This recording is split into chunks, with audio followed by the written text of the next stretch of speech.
Come to my point. আমার ভাইরা ফিরে আসেন। আজকে আমরা পড়েছি সূরা ইব্রাহিমের 24 নম্বর আয়াতে কারিমা। আল্লাহ রাব্বুল আলামিন কি বলছে সেখানে আমরা সেদিকে চলে যাই। আল্লাহ পাক বলছেন আলাম তারা কাইফা দারাবাল্লাহু মাসালান কালিমাতান তাইয়্যিবাতান কাশাজারাতিন তাইয়্যিবাতিন আসলুহা সাবিতু ওয়া ফারউহা ফিস সামা। আল্লাহু আকবার। আলাম তারা কাইফা দারাবাল্লাহু মাসালান। নবী হে আপনি কি লক্ষ্য করে দেখছেন নাকি ওগো নবীজি যে কালিমা পন্থীরা যারা ছিল, তাওহীদ পন্থীরা যারা ছিল, তাদের অবস্থান তাওহীদের বিরোধী যারা ছিল তাদের কি অবস্থা হয়েছিল ওগো নবীজি আপনি কি লক্ষ্য করে দেখছেন নাকি? তাদের কি দৃষ্টান্ত বর্ণনা করেছে। এটা ইন্টারোগেটিভ সেন্টেন্স। লাম তারা নবীজি আপনি কি লক্ষ্য করে দেখেন নাই? কাইফা কিরূপ দারাবাল্লাহু মাসালান আল্লাহ পাক কিরূপ দৃষ্টান্ত বর্ণনা করেছেন। এ ভাইরা সামনের দিকে আল্লাহ বলছেন কালিমাতান তাইয়্যিবাতান। কালিমাই তাইয়্যিবাটা হলো একটা পবিত্র বাক্য। ওই রকম শাজারাতিন তাইয়্যিবাতিন এটা হলো একটা পবিত্র জাতের গাছ। জোরে জোরে কোন সুবহানাল্লাহ। এরপরে বলছেন আসলুহা সাবিতু এই গাছের গোড়াটা হলো জমিনের শেষ সীমানায় প্রথিত। ওয়া ফারউহা ফিস সামা এর ডালপালাগুলো আসমান পর্যন্ত পরিবৃত্ত। এ ভাইরা এই আয়াতটার আমার ভাইরা প্রেক্ষাপট আপনাদের বোঝাতে চাই এভাবে। আল্লামা নাসিরউদ্দিন বাইজাবি রহমতুল্লাহ আলাইহি তিনি একখানা তাফসিরের গ্রন্থ লিখেছেন। সেই গ্রন্থটির নাম হলো তাফসিরে বাইজাবি। ওই তাফসিরে বাইজাবিতে আল্লাহ নবীর মহান সাহাবী হযরতে আবু বকর সিদ্দিক রাদিয়াল্লাহু তাআলা আনহু থেকে একখানা হাদিস নকল করা হয়েছে। আল্লাহ নবীর মহান সাহাবী নবীজিকে প্রশ্ন করে জানতে চান ইয়া রাসূলুল্লাহ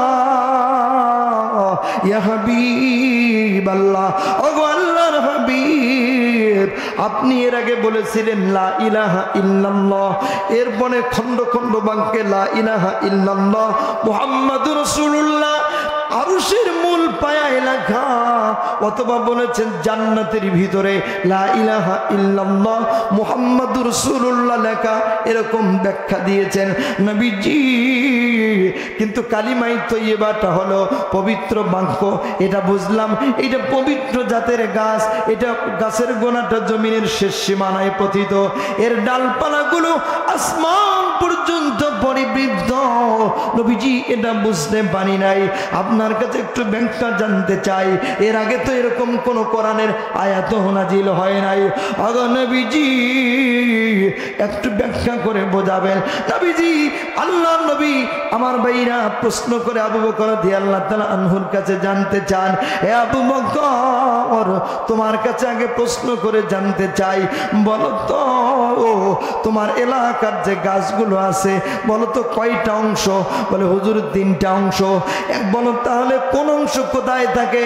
নবীজি যখন জানতে চেয়েছেন আবু বকর রাদিয়াল্লাহু তাআলা আনহু বলেন একটা অংশ মাটির নিচে থাকে, আর একটা হলো মাটির উপরে মাঝখানে যেটা গোল, এরপরে হলো একটা অংশ ডালপালা থাকে।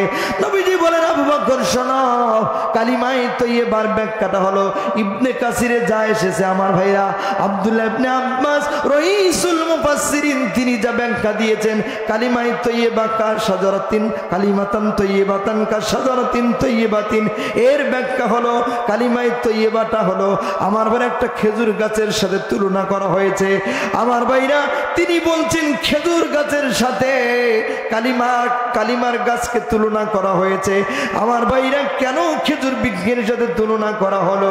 কারণটা হলো নবীজি বোঝাতে চাইছেন আবু বকর হাকিকি অর্থে হলো কালিমা লা ইলাহা ইল্লাল্লাহ, আর রূপক মাজাজি অর্থে হলো ভিন্ন। এই লা ইলাহা ইল্লাল্লাহ খেজুর বৃক্ষের সাথে তুলনা মানে হলো, ভালো করে শুনে রেখো, যখন ওই মক্কায় মরুভূমির প্রান্তরে আমার ভাইরা ঝড় হওয়া শুরু হয়ে যায়, টর্নেডো শুরু হয়ে যায়, ঘূর্ণিঝড় শুরু হয়ে যায়, খেজুর বৃক্ষ বীর ভেসে দাঁড়িয়ে থাকে, একটা পাতাও নাড়াতে পারে না, গাছ ভাঙতেও পারে না। আমার ভাইরা জোরে বলেন কথা ঠিক কিনা? নবী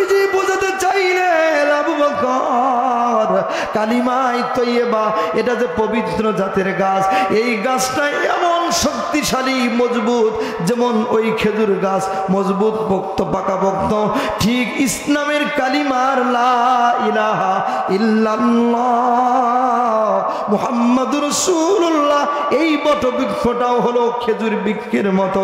ইবনে কাসির যা বলেছি তার মানে হলো এটাও হলো শক্তিশালী মজবুত। জোরে বলেন কথা ঠিক কিনা? ভাইরা আমার, নবীদের থেকে আগের আয়াতের একটু বলতে চাই, জানাম তারা কাইফা দরাবাল্লাহু মাসালান, কিরূপ দৃষ্টান্ত আল্লাহ বর্ণনা করেছেন।